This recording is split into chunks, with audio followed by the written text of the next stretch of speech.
d'accord, la Hallyu ou Korean Wave a apporté une véritable hype autour de la culture coréenne ces dernières années. Ça fait déjà des décennies que la Corée a entamé sa stratégie de soft power, via notamment la musique ou les films, mais l'émergence de groupes comme BTS ou de dramas comme, je sais pas, Boys Over Flowers a mis un très gros coup d'accélérateur à cette stratégie. Et comme pour toute chose émergente, des limites ou des dérives peuvent être observées. En effet, dans cet amour grandissant pour la culture coréenne, on a pu voir la naissance d'un phénomène dit Koreaboo. Alors, Koreaboo, c'est quoi ou qui? Comme apparemment défini par Binali dans la K-pop de A à Z, un Koreaboo est une personne non coréenne, je précise, intéressée voire fascinée par la culture sud-coréenne. Il peut s'agir d'un amateur de K-pop, de jeux vidéo, de K-drama ou de cette langue et cette culture en général. Autre site pour compléter, sur le site K-pop Fandom, la définition va même plus loin. Ici, on parle d'obsession pour la culture coréenne à un tel point que la personne renie ses origines pour se créer une identité coréenne. C'est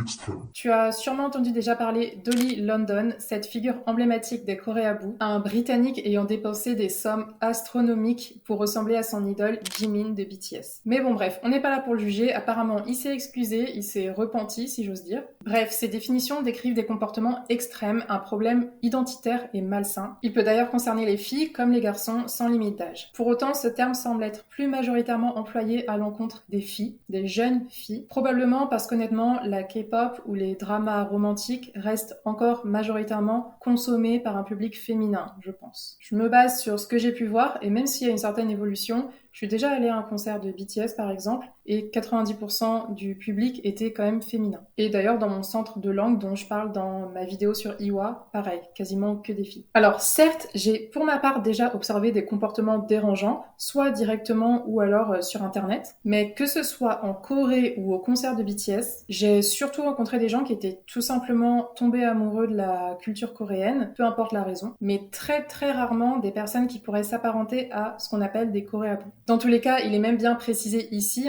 toujours sur le site K-pop Fandom, que ce terme est réservé aux fans les plus extrêmes, ceux qui se créent une identité.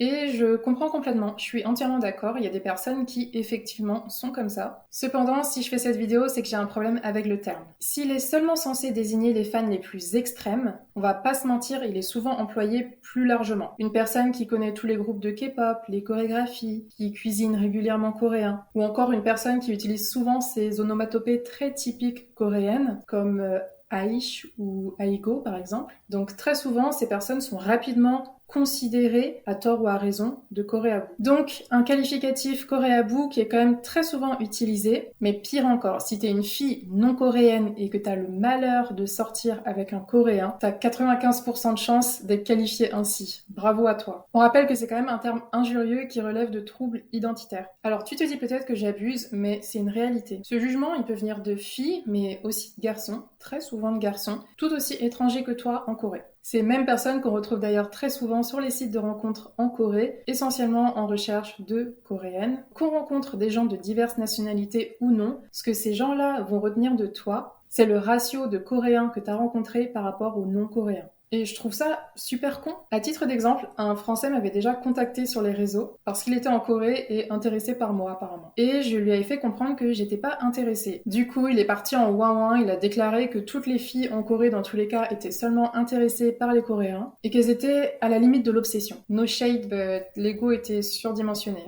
Et ce genre d'expérience, ça n'a pas été la seule fois, c'est ça le pire. Déjà qu'il faut supporter le regard des Coréennes qui te jugent sale quand tu sors avec un Coréen. Alors si, il faut aussi se taper celui de nos compatriotes, d'un moment c'est bon, on souffle. C'est con, mais personnellement, à force d'entendre ce genre de discours, j'ai fini par culpabiliser à l'idée de sortir avec un Coréen. Si bien que quand j'ai rencontré mon copain, même si j'ai directement su que je voulais être avec lui, j'ai attendu pas mal de temps avant de lui faire ma déclaration. Parce que oui, c'est moi qui l'ai faite. Les filles, c'est pas toujours aux gars de faire la demande, rappelez-vous ça. Bref, donc j'ai attendu de faire ma déclaration parce que j'avais peur de me faire têche, bien sûr, mais aussi, en grande partie, parce que j'avais pas envie d'être qualifiée à tort et à travers de Koreaboo parce que je sortais avec un Coréen. Et puis au final, je m'en foutais. Tu l'as bien compris, ça devient limite préjudiciable d'affirmer aimer la culture coréenne ou de vivre pleinement sa passion pour la K-pop ou même de sortir avec un Coréen, tant l'image que les gens se font de la culture coréenne reste étriquée malgré une ouverture d'esprit relative, et tant les frustrations de certains parmi les amoureux de la Corée, entre les gatekeepers et ceux qui méprisent, restent encore élevées. D'ailleurs, attends, il y a une question qui me dérange. Pourquoi est-ce qu'on entend plus parler des Coréabous que de ceux qui profitent de ce phénomène?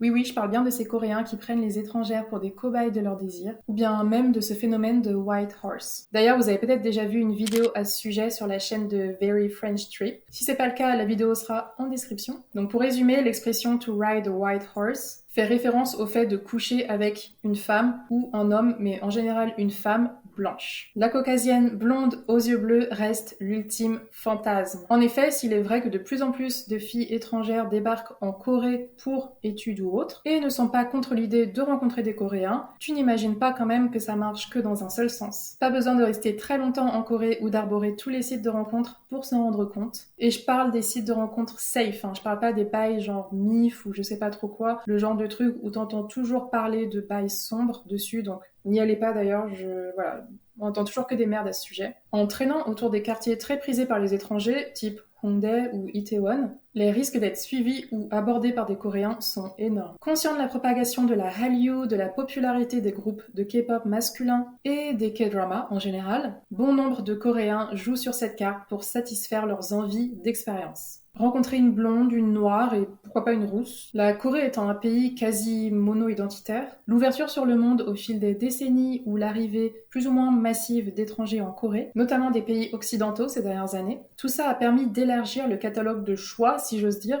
pour les hommes et femmes coréens. Néanmoins, les traditions restent puissantes malgré des assouplissements. Entre sortir avec un étranger et se marier avec, le chemin est long, voire dans certains cas inimaginable. Alors, avant de se marier, certains arpentent les sites de rencontres ou les quartiers prisés par les étrangers dans l'espoir de rencontrer une ou un étranger pour passer la nuit avec ou, à la rigueur, quelques jours, un petit peu d'exotisme, quoi. D'après moi, si les fans extrêmes comme décrits par Binali dans sa définition sont problématiques, extrêmement problématiques, ces personnes représentent principalement un danger pour elles-mêmes.